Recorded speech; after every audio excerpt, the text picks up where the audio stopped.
अस्सलामुअलैकुम, मैं अफसर मैसूरी। नाज़रीन इकराम, वही खातिल, वही मुनसिफ, अदालत उसकी, वो शाहिद, बहुत से फैसलों में अब तरफदारी भी होती है। क्या मुसलमानों के खातिल गुनहगार नहीं? गज़ब, अब ये दिन आ गए हैं कि गुजरात में यौम आज़ादी के मौके पर 11 अफराद को रिहाई का तोहफा दिया गया, जिनको 2002 के फसाद के दौरान बल्कीस बानो केस में उम्र कैद की सज़ा मिली थी। 2002 में गुजरात फसादात के दौरान उन 11 अफराद ने बल्कीस बानो की इज्तिमाई असमत दरी की थी। उस वक्त बल्कीस बानो हामिला थी। 3 मार्च 2002 को यही ग्रुप ने 14 अफराद का कत्ल किया था। मारे जाने वाले अफराद में बल्कीस की बेटी सालेह भी शामिल थी। इस सिलसिले में 11 अफराद को उम्र कैद की सज़ा हुई, लेकिन यौम आज़ादी के मौके पर गुजरात हुकूमत ने इन तमाम अफराद को रिहाई का हुक्म दे दिया। गुजरात हुकूमत के आला अफसर के मुताबिक ये तमाम अफराद जेल में 14 बरस पूरे कर चुके थे और सज़ा के दौरान उनका तर्ज अमल अच्छा था, लिहाजा उनकी बकिया सज़ा माफ़ कर दी गई।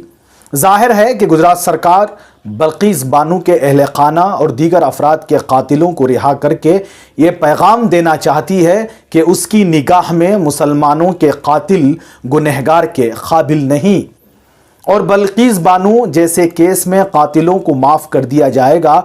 इस बात का भी ऐलान है कि गुजरात बाकायदा हिंदू राष्ट्र है। यूं तो 2002 में गुजरात फसादात के बाद ही से गुजरात को हिंदुत्वा लैबोरेटरी का लक़ब दिया गया था।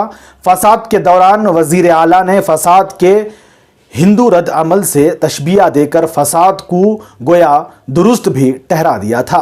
सिर्फ इतना ही नहीं, बल्कि फसाद से मुतासिर होने वाले अफराद को नरेंद्र मोदी हुकूमत ने किसी किस्म की राहत देने से इनकार कर दिया था।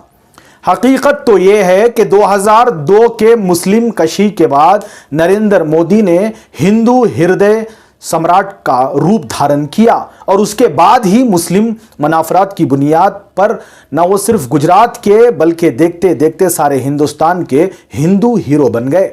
इस बात से इनकार नहीं किया जा सकता है कि मोदी आज़ाद हिंदुस्तान के सबसे बुलंद व बाला हिंदू लीडर हैं। वो अपनी इसी इमेज की बिना पर न सिर्फ गुजरात में 3 बार वज़ीर आला मुंतखब हुए, बल्कि 2014 से अब तक हिंदू वोट बैंक एकजा करके दोबारा मुल्क के वज़ीर आज़म भी हुए। जाहिर है कि 2002 में होने वाले फसादात में मोदी की सियासी कैरियर को आसमान पर पहुंचा दिया गया। हालांकि गुजरात फसादात के मामले में सुप्रीम कोर्ट मोदी को क्लीन चिट दे चुका है, लेकिन इन फसादात का फायदा सबसे ज्यादा नरेंद्र मोदी और उनकी पार्टी बीजेपी को हासिल हुआ। मुबस्सिरीन का ख्याल है कि अगले बरस गुजरात में होने वाले सूबाई इंतखाबात में बीजेपी फिर से हिंदुत्वा कार्ड का इस्तेमाल शदोमद से करना चाहती है। बल्कीस बानो केस के मुजरिमों को रिहाई का तोहफा देकर गुजरात हुकूमत एक बार फिर से हिंदू वोट बैंक को मुत्तहिद करने लगी है। उसी के हिकमत अमली पर कारगिर है। बड़े ही अफसोस और बड़े शर्म के साथ ये बात कहनी पड़ती है कि पहली मर्तबा गुजरात उनको उम्र कैद की सज़ा सुनाती है, उसके बाद उनको जो है रिहा कर देती है। उनका तर्ज अमल यानी कि उनकी अच्छाइयों को देखते हुए गुजरात अदालत जो है उन्हें रिहा कर देती है।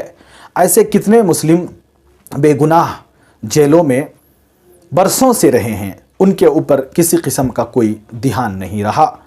और इसी तरह इस बल्कीस बानो केस के जो मुजरिमीन थे उनको रिहाई को लेकर हमारे शहर मैसूर में किसी किस्म की कोई तंजीम या कोई सियासी जमात या कोई समाजी तंजीम अभी तक किसी किस्म का कोई रद्द-अमल ज़ाहिर नहीं किया गया है।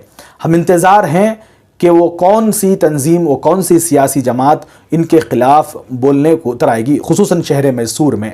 और इसी तरह हमारी इस न्यूज़ चैनल को आगे ज़्यादा से ज़्यादा शेयर करें।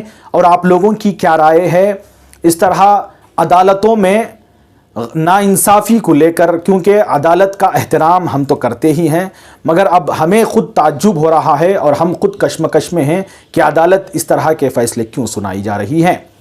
اسی طرح ہماری اس نیوز چینل کو آگے زیادہ سے زیادہ شیئر کریں، اور آپ لوگوں کی کیا رائے ہے بلقیس بانو کے کیس کو لے کر، آپ ہمیں اپنی رائے کمنٹس باکس میں ضرور پیش کریں۔